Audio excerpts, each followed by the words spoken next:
Boa tarde a todos. Meu nome é Ayrton Monteiro e estou gravando o curso básico de Umbanda do médium Leonardo Montes. Hoje, capítulo 41, Ciganos. A linha dos ciganos é composta por espíritos que viveram entre os ciganos, no Brasil ou no exterior, sendo muito comum a descendência hispânica.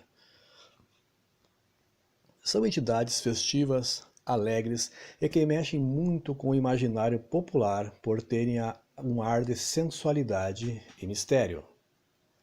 Linha do Oriente. Em meados da década de 1940, década da orientalismo na Umbanda, diversos terreiros começaram a trabalhar com uma linha nova, denominada Linha do Oriente. Nessa linha, manifestavam-se espíritos de ciganos, monges, celtas, egípcios, chineses, etc. Uma vasta gama e plural de entidades proveniente dos mais diversos povos. As giras com os ciganos se tornaram tão populares que, desde então, foi organizado no astral um trabalho próprio, independente da linha do Oriente, embora ainda existam ciganos vinculados a esta, e que hoje atuam nos terreiros à sua própria maneira. Preconceito. Nada revela mais a nossa hipocrisia do que o trabalho com os ciganos, e eu vou explicar o motivo. Eu cresci ouvindo falar mal dos ciganos, que eram pessoas ruins, ladrões, assassinos, e que jamais devia fazer negócios com um deles. Isso era tão claro em minha mente que só depois da Umbanda parei para refletir nesse preconceito que se tornou um verdadeiro conceito social. Mas, dentro do terreiro, por vezes, escutei as pessoas falando que os ciganos que haviam aqui em Uberaba não tinham nada a ver com os ciganos que vinham no terreiro, que esses últimos eram nobres, e outras tantas tolices.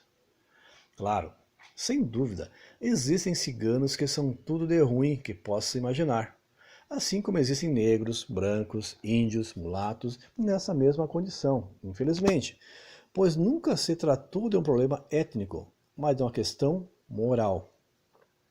Assim, ainda hoje, quando vamos trabalhar com os ciganos, penso sempre em todos os anos de preconceito que cultivei em mim mesmo de forma irrefletida, julgando todo um povo e sua rica história por uma série de preconceitos e discriminações a que somos expostos desde a infância.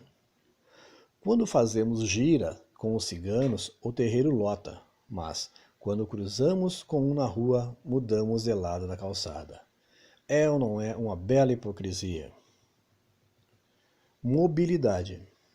Ao contrário do relato das demais entidades que frequentemente dividem seu tempo entre as esferas espirituais e a Terra, a maioria dos ciganos permanece por aqui mesmo, de maneira itinerante, indo e vindo, visitando outros terreiros, outras cidades, sem uma base fixa de atuação.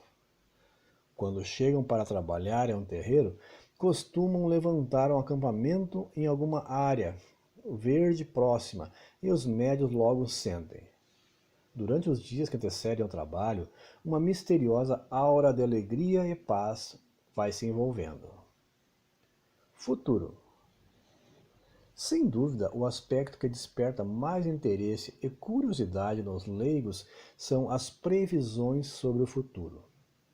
Trata-se de uma linha muito hábil nesse sentido, embora nem todas as entidades atuem assim.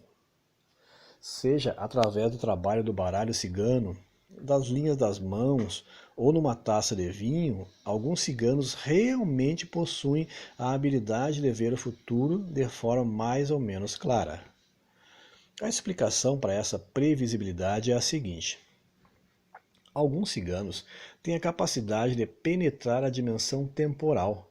Frequentemente, eles descrevem o tempo como um fluxo de um rio, dizendo que conseguem visualizar com base na energia da pessoa uma série de desdobramentos que se apresentam como visões mais ou menos nítidas, e por isso mais ou menos precisas dos acontecimentos futuros.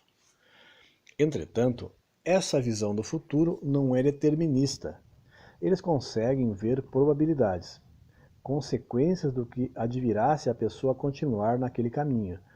Contudo, se a pessoa mudar seu caminho, o resultado do futuro muda também. É comum dizerem também que não possuem visão ilimitada sobre o que há de vir e nem sempre conseguem responder às ânsias do consulente.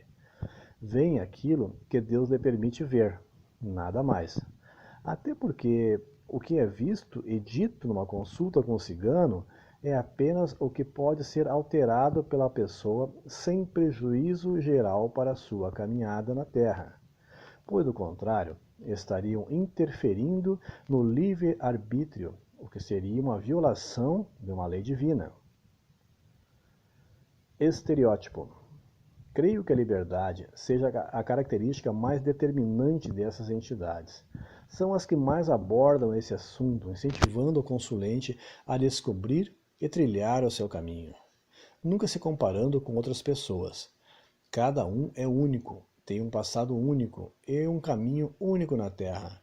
A felicidade consiste em descobrir esse caminho e trilhá-lo, e não imitar o outro.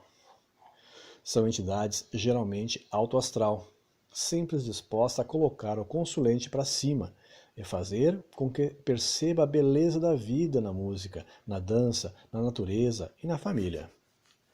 Os ciganos geralmente dão muito valor à família, tanto consanguínea quanto espiritual, falando com frequência da importância dos laços afetivos na construção de uma vida digna e boa. Adereços. Alguns ciganos pedem adereços, como um pano de cabeça, braceletes, pulseiras, leques, etc. Observação. Em geral, os terreiros permitem que os médiuns vistam roupas coloridas, o que dá a esse trabalho um charme próprio. Contudo, é preciso sempre estar em guarda. Já vi muitos médiuns que se travestiam de ciganos e não raro passavam a agir como se fosse um. Pombagira cigana. Uma das perguntas mais comuns é: qual a diferença entre uma cigana e uma pombagira cigana? A resposta é simples. Se a entidade se apresenta como uma cigana, então pertence à linha dos ciganos. Se ela se apresenta como uma pombagira cigana, então é uma entidade de origem cigana, que não atua na linha dos ciganos, e sim na linha das pombagiras, possivelmente por fatores pessoais que a inserem melhor nesse contexto espiritual. Não há nada de errado nisso. Conclusão. O trabalho com os ciganos, sem dúvida, tem uma aura mística e profunda. É um trabalho de beleza singular e que nos lembra sempre que a vida, por mais sofrida, pode ser vivida sem tantas correntes, cada um buscando seu próprio caminho, seu próprio jeito de ser feliz. A capacidade que essas entidades têm de ver o futuro apenas aumentam a nossa responsabilidade sobre o presente, sobre as nossas ações e quanto podemos construir um futuro de paz ou de dor, conforme nossos próprios atos. Aqui encerra o capítulo 41. Espero que todos tenham gostado e até o próximo.